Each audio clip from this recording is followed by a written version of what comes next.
Há mais de 20 anos, né? Desde que eu saí do Rio para Goiânia. E é um privilégio para mim, né? Falo que eu fui agraciado com a amizade da Irene. Irene é missionária, já atravessou o Atlântico aí várias vezes, né? Fazendo a obra de Deus. Ela é pastora auxiliar da Igreja Menonita Ágape, lá em Goiânia, de onde eu vim. E ela tem dons muito preciosos, como o de apacentar, o de aconselhamento, especialmente na área conjugal.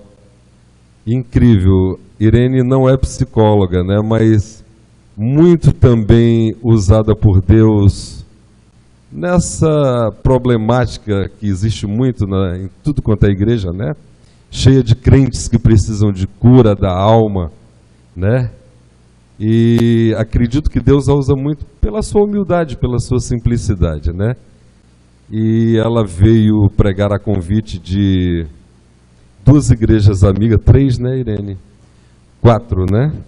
Ela pregou nesse período de feriado de carnaval aqui em Angra dos Reis e Paraty. Eu falei, não tem nem condições de você estar aqui tão pertinho e não vir me ver, né? Quando ela falou que estava aqui, eu falei, vai dar certo. E graças a Deus ela veio nos abençoar com a palavra do coração de Deus, justamente no culto missionário, né? E está aí, é uma irmã amiga muito especial, está lá conosco. Senhor, nós te agradecemos tudo aquilo que já experimentamos essa noite. Encomendamos a tua graça, a tua serva, missionária Irene.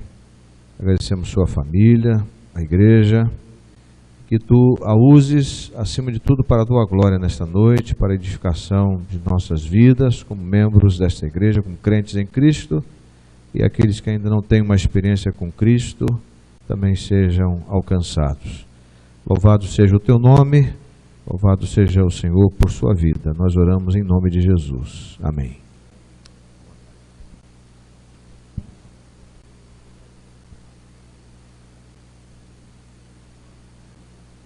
Graça e paz, irmãos. Amém. Para mim um motivo de muita alegria estar nesta igreja, conhecendo mais uma parte do corpo de Cristo e particularmente numa data tão especial. Algo que queima o nosso coração e principalmente, muito mais ainda, o coração de Deus. Eu creio que essa noite é uma noite de muita alegria nos céus. Quando a igreja se dispõe, né, a estar relembrando, a estar motivando para a obra missionária, eu tenho certeza que há festa no coração de Deus, porque esta é a missão principal da igreja. Amém, irmãos? E eu, pela graça do Senhor, tive algumas experiências. Minha primeira experiência na obra missionária foi em 95, quando eu fui fazer um curso de missiologia no Peru. E ali eu pude conhecer um lado difícil, um lado muito triste da obra missionária, que é quando igrejas enviam seus missionários e depois deixam eles nas mãos, né? Abandonam os irmãos e deixam eles à sorte, ou seja, cortam o sustento. Eu estive particularmente trabalhando na Cordilheira dos Andes. Nós ficávamos em Lima durante a semana de segunda a quinta-feira, mas às sextas-feiras nós já estávamos todos indo para o prático. E nós íamos, eu particularmente, eu ia sempre para a Cordilheira. E eu vi o que é a pobreza, o que é o sofrimento.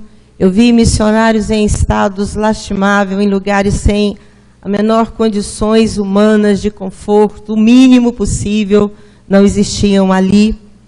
Mas eu via o amor, a paixão pelos perdidos, e era isso que motivava aqueles irmãos naquele lugar.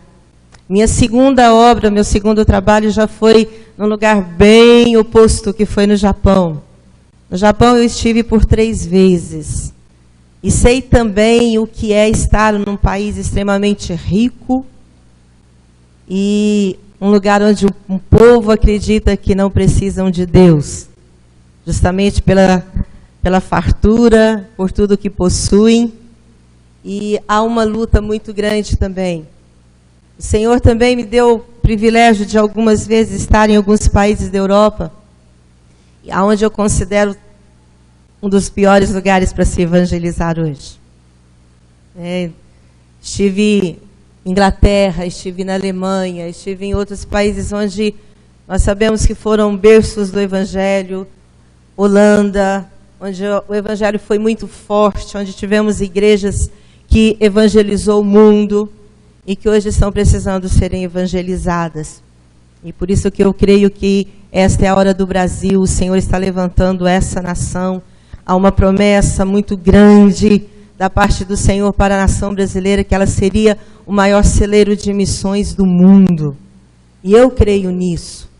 Nós temos aqui uma mixigenação de raças, há uma mistura, e eu creio que há uma facilidade muito grande de entrarmos nas nações, justamente por isso, por essa facilidade. Eu mesmo sou descendente de alemã, e quando eu estive na Alemanha, é incrível, mas eu entendi o que é ter essa paixão pelas almas que estão nessas nações em trevas. Eu quero, nessa noite, compartilhar com vocês, particularmente, algumas histórias. Eu quero contar algumas histórias. Eu creio que essa é uma noite de motivação, no qual a gente precisa estar motivando o nosso coração com testemunhos vivos, grandiosos, do que a obra missionária e do que ela pode fazer, do que Deus espera de nós. E falar de missões hoje, igreja do século 21, seria impossível falarmos de missões sem nos lembrarmos de um fator histórico que eu creio ter sido um dos maiores movimentos missionários da história da igreja. E por incrível que pareça, eu comecei a estudar esse tema há alguns anos e eu descobri que é uma história bem desconhecida pela maioria das igrejas, pela maioria dos irmãos, até mesmo aqueles que estudaram a história da igreja. É um assunto bem desconhecido. E eu quero começar essa palavra nessa noite pedindo a você que abra comigo a sua Bíblia no livro do profeta Isaías, capítulo 53. Nós vamos ler somente um versículo, o versículo de número 11. Isaías 53, versículo 11.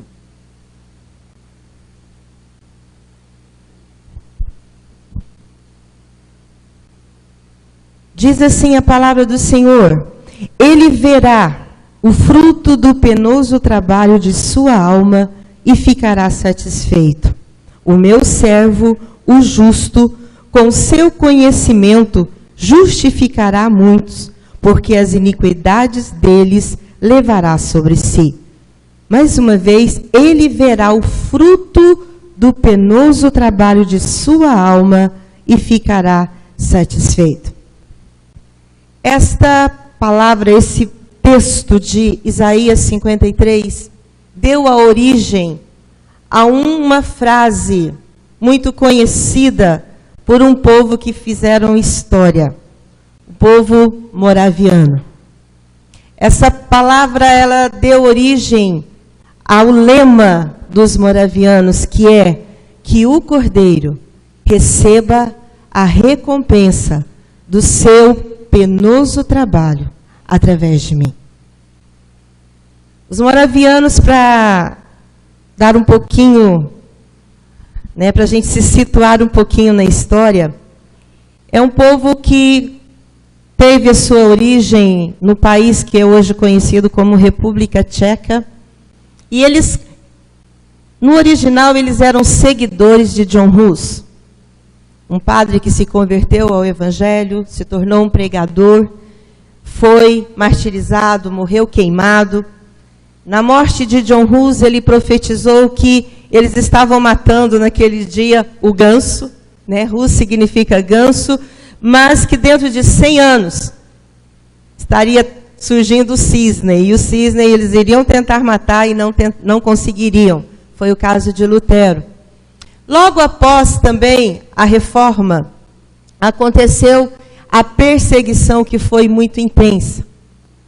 E se juntaram vários povos fugitivos, os seguidores de Hus, de Lutero, e naquela fuga, pessoas pobres tiveram que abandonar suas terras, suas fazendas, tudo que eles possuíam para fugir, para salvar as suas vidas.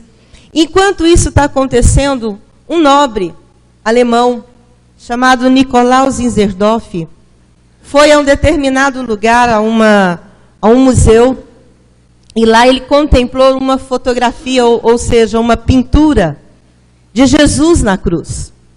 Ele viu Jesus ali na cruz, martirizado, e ao contemplar aquela cena, ele ouviu o Espírito Santo dizendo a ele assim: eu fiz tudo isso por você. O que você tem feito por mim? E foi exatamente neste momento que surgiu esta frase que se tornou o lema dos moravianos. Ele assumiu um compromisso: o Cordeiro vai receber a recompensa do seu penoso trabalho através da minha vida. Esse homem, ele cedeu as suas terras para aqueles fugitivos, e ali eles montaram uma comunidade, a comunidade conhecida como os moravianos. A história conta que eram pessoas diferentes, algumas ideologias diferentes, alguns costumes diferentes, mas havia um senso muito forte que os conduziam a estar juntos, que era o amor à palavra de Deus, que era o amor aos perdidos, que era o desejo de juntos servirem ao Senhor. E eles tiveram uma ideia. Eles foram conduzidos pelo Senhor para o primeiro passo da obra missionária, que é a oração. Impossível se fazer missões, se fazer evangelismo sem oração, sem nos dedicarmos à intercessão. E eles começaram um movimento de intercessão. Este movimento começou com vigílias, eles se reuniam à noite, oravam, mas a oração o tempo se tornou muito pequeno. E eles resolveram que tinham que aumentar aquele tempo, só vigílias à noite estava pouco. E eles começaram a fazer um relógio de oração. Neste relógio de oração havia 24 horas sem interrupção de intercessão. Durante 7 dias por semana acontecia esse relógio de oração.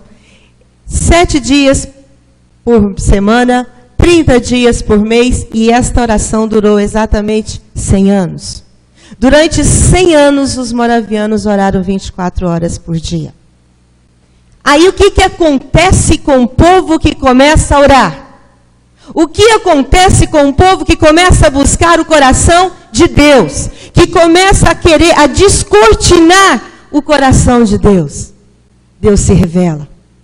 E ao conhecer o coração de Deus, eles descobriram algo. O coração de Deus clamava pelos perdidos. O coração de Deus clamava pela salvação dos povos. E aquele povo começou um movimento. Começou uma ação ali dentro. Algo tem que ser feito. Algo nós precisamos imediatamente fazer. E a história conta, irmãos, que quando eles entenderam o ID de Cristo, eles não se pouparam. Eles começaram a fazer todo tipo de esforço. E olha, irmãos, ofertar para eles poderia ser algo muito grande, porque eles nem tinham dinheiro. Mas eles deram algo muito maior do que isso. Eles ofereceram as suas próprias vidas.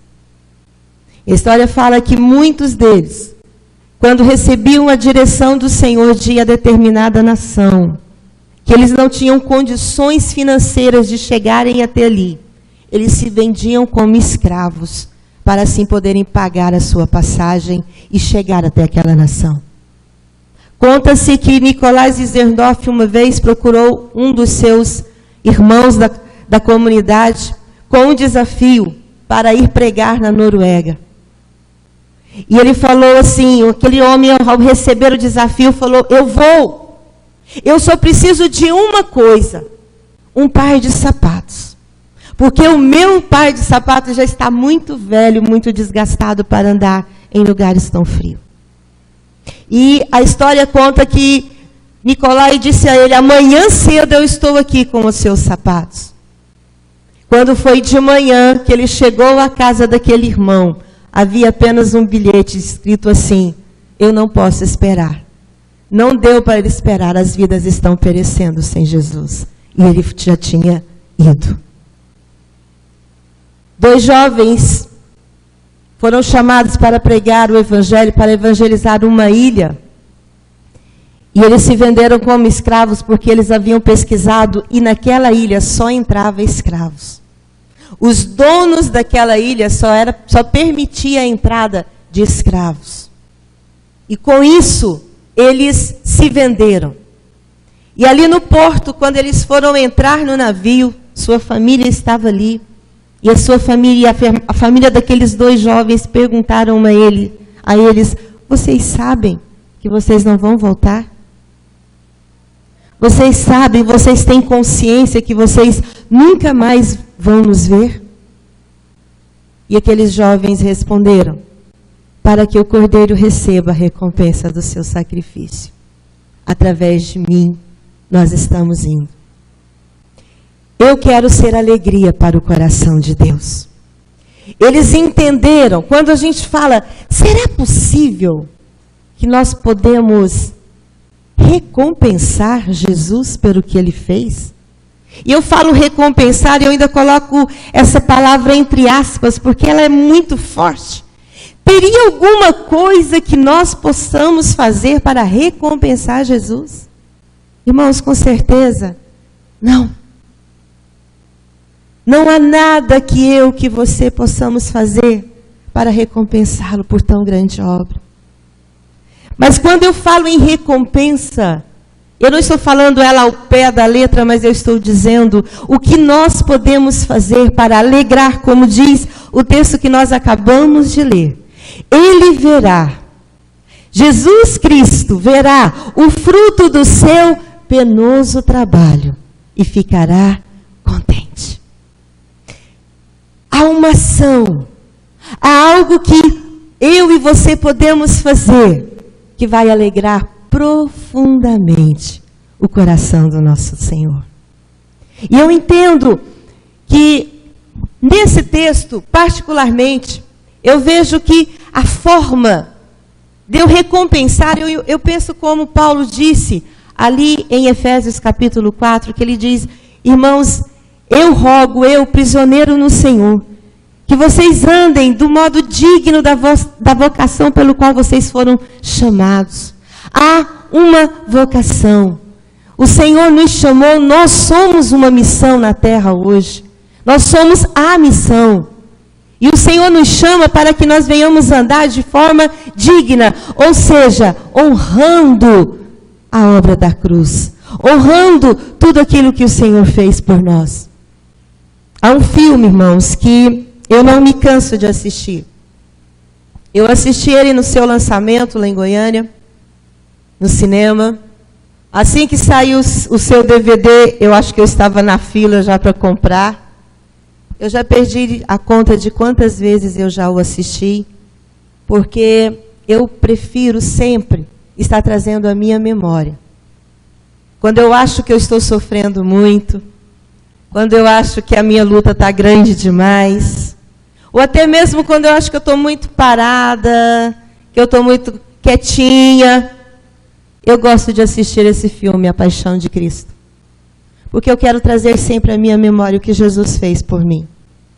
O que Ele sofreu por mim. Para que eu não fique, não só lamentando os probleminhas que surgem, porque eles surgem, e muito menos me acomodar com tão grande desafio que é pregar o Evangelho. Irmãos, os moravianos, eles nos dão um ensino muito forte do que é se envolver também com uma obra missionária. Conta-se a história, eu creio que todos aqui já ouviram falar de John Wesley. E a história conta que John Wesley estava num navio, e dentro desse navio tinha vários moravianos em viagem, que haviam pagado a sua passagem com trabalho. Eles estavam no navio trabalhando, e o trabalho deles era o trabalho indigno, que ninguém queria fazer. Lavar latrinas, limpar o navio, cuidar daquela parte que ninguém queria fazer. E aqueles moravianos ali, aqueles servos missionários trabalhando, as pessoas maltratavam, tratavam com desprezo, com humilhação, ridicularizavam eles. Só que eles eram incapazes de responder, eram incapazes de trazer uma má resposta, de serem rudes, mas continuavam mansos, continuavam alegres, continuavam cheios de amor, expressando a beleza da vida de Cristo neles. E John Wesley estava ali, observando, viu eles se reunindo algumas vezes, à noite eles se reuniam no determinado lugar do navio. Só que durante essa viagem veio uma grande tempestade. E a tempestade fez com que todo o navio entrasse em desespero, medo, pavor de morrerem. E até mesmo John Wesley ficou com medo. E a história conta que John Wesley ficou, de uma certa forma, assustado, porque aqueles moravianos não expressavam nenhum medo. Eles continuavam tranquilos, e durante a tempestade eles estavam louvando ao Senhor. E John Wesley chegou até eles e perguntou: vocês não têm medo de morrer? E eles responderam: medo de morrer? Por quê? Nós estamos com Jesus. E se nós partirmos hoje, estaremos com Ele para todo sempre. Nós vamos começar a viver, por que ter medo da morte? E John Wesley disse para si mesmo: aquele dia eu entendi, a hora que ele já era um pregador famoso, que eu precisava me converter de verdade. Eu precisava conhecer a Deus como esses moravianos. Eu comecei a preparar um material para ministrar sobre intercessão, e eu comecei a estudar sobre essa história, e um clamor surgiu no meu coração: Senhor, me leva lá. Pastor, eu fiquei 1 ano orando. Senhor, me leva na Morávia. Me dá esse presente. Eu quero orar naquela terra. Eu quero ir naquele lugar. Eu quero sentir. Eu quero me sentir debaixo dos céus naquele lugar. Porque é impossível entrar na minha cabeça que um lugar onde 100 anos de oração subiu aos céus, que não há algo muito especial naquele lugar. E eu comecei a orar. Isso foi em 2010 eu comecei a orar, tirei uma foto. Lá eles oravam dentro de uma pequena torre de madeira, ao lado do cemitério. E eu tirei uma foto, imprimi uma foto na internet e comecei a orar. Eu falei: Senhor, eu quero estar ali. E quando foi em 2011, o Senhor nos levou para um seminário, fazermos um seminário para uma igreja alemã.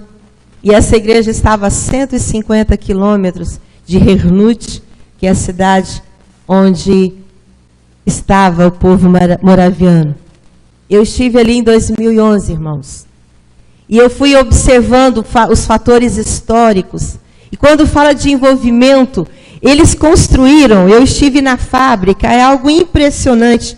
Durante 20 anos, os moravianos fizeram mais missões no mundo inteiro do que toda a igreja naquela época.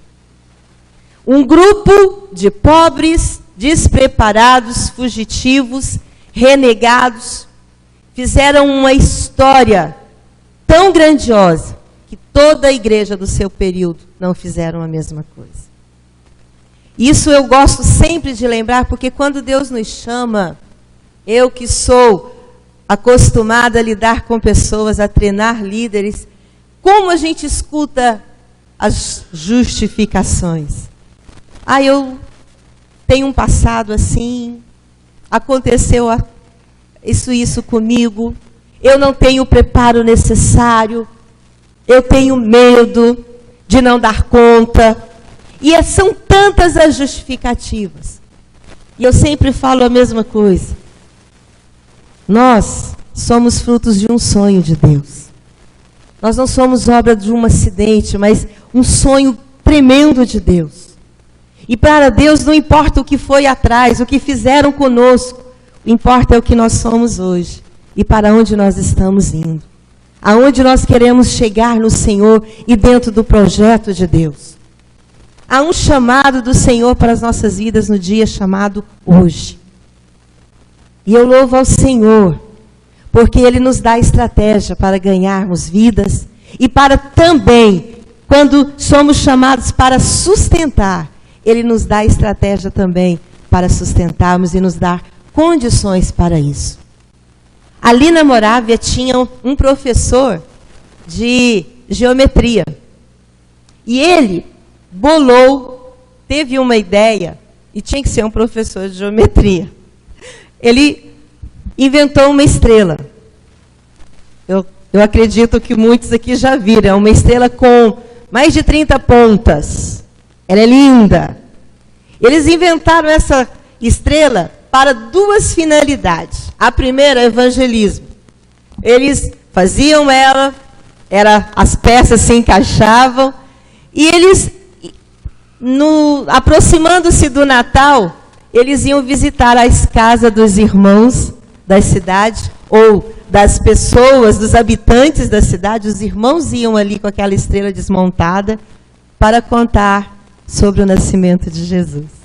Levavam a estrela, iam montando a estrela e dava de presente para aquela família como um sinal que Jesus havia nascido para eles. E aquela família se convertia ao Senhor por ouvir aquela história, e a estrela era colocada ali naquela casa como um sinal. Nós recebemos Jesus que nasceu em Belém. Era um sinal. Hoje, até hoje, se você for à Alemanha, no final de ano, na época de Natal, a decoração que predomina na Alemanha é essa estrela. E o interessante é que eles iam evangelizar, mas também com essa estrela eles começaram a mandar ela para fora, para decoração, para que assim eles arrecadassem dinheiro também para enviar os seus missionários. E assim, durante 20 anos, eles mandaram mais missionários para o campo do que a igreja da sua época. Isso foi em 1800, começou em 1700 e alguma coisa e foi até 1800 e pouco. Eu tive o privilégio da parte de Deus de andar naquele lugar que eu considero um lugar sagrado. Um lugar onde vidas estão ali, agora só o corpo aguardando a ressurreição. Eu andei em todo aquele território declarando: Senhor, eu creio que o Senhor pode ressuscitar novamente esse mover missionário na tua igreja. Eu creio, da mesma forma que o profeta Ezequiel ali no Vale dos Ossos Secos. Durante todo o período eu estive ali, foi dia 12 de dezembro de 2011. Eu andei por todo aquele território, subi na torre, orei lá em cima, andei no cemitério dos moravianos, e a minha oração era só uma: Senhor, ressuscita na igreja brasileira essa paixão pelas missões. Ressuscita na igreja do Brasil, Senhor, o clamor pela tua obra. Ressuscita a intercessão de uma forma, essa unção que se moveu neste lugar. Ressuscita ela novamente, Senhor. Porque eu creio que nós estamos muito próximos do dia mais desejado, que é a volta do nosso Senhor. E o Senhor está nos convocando como igreja para levar essa mensagem, para sustentarmos os missionários, para sermos testemunho vivo de que há um Deus que salva, que é esperança para os que estão em trevas, que é esperança para trazer vida para aqueles que estão mortos, que estão enterrados nas trevas. Esta é a nossa missão. Eu amo as nações, Senhor, pela sua infinita misericórdia, pegou uma menina que um dia ninguém dava nada por ela. A garota que era filha adotiva da viúva pobre. Essa menina era eu. Que tantos passavam, e até mesmo dentro da igreja, punha a mão na minha cabeça e falavam assim: é tão bonitinha, pena que sem futuro. Pobre, filha adotiva de uma viúva. Mas Deus é o Deus que opera milagres. E você está vendo um milagre de Deus. Eu me considero um milagre de Deus. Eu sei o que Deus fez na minha vida. Portanto, não há nada que Deus não possa fazer através de alguém que se dispõe a ser usado por Ele. Alguém que o ame acima de todas as coisas e diga: Senhor, eu quero ser alegria para o teu coração. Senhor, eu quero alegrar o teu coração, que a minha vida seja para te alegrar. A obra missionária é feita com corações que amam a Deus acima de todas as coisas. Que tem no seu coração a chama do amor ao Senhor, de saber que Ele nos vocacionou para levar o Evangelho aos perdidos. Enquanto estamos aqui assentados tão confortavelmente, que coisa deliciosa, sendo alimentados, só durante esse culto ao Senhor, milhares já partiram para uma eternidade sem Jesus. Essa é a nossa missão. Entregar a nossa vida, tudo que somos, tudo que temos, porque é só isso que nós vamos levar para a eternidade. A obra que ninguém, ladrão nenhum vai te roubar, vai ser aquilo que você vai levar para a eternidade. E a eternidade nós levamos vidas. Vidas alcançadas. Você já parou para pensar qual vai ser seu maior tesouro? Qual vai ser sua maior honra? Quando você chegar lá e alguém chegar a você e dizer assim: eu estou aqui hoje porque você pregou o Evangelho para mim. Eu estou aqui hoje porque a igreja, a segunda igreja batista de Barra Mansa, comprou uma moto para um missionário poder se locomover, e aquele missionário pregou a palavra para mim. Isso é privilégio. Isso é investir no reino eterno, aonde ninguém vai poder te roubar. Todo o resto vai ficar por aqui. E o nosso chamado é investir no eterno. E a igreja hoje, mais do que nunca, enquanto os dias se aproximam, enquanto aquele grande dia se aproxima, o tempo urge. Se você não tem um chamado para ir, você tem um chamado para estar intercedendo pelos que vão. Você tem um chamado de se mover, de se envolver, de alguma maneira arrecadar fundos e falar: Senhor, eu estou dentro. Senhor, de alguma maneira eu vou fazer. Você quer apressar a volta de Jesus? Quantos aqui querem apressar a volta do Senhor? Faça assim para mim. Isso é possível? É ou não? É. A Bíblia diz que é. E uma forma de apressarmos a volta do Senhor é o ide. O Evangelho do Reino deverá ser pregado em todas as nações.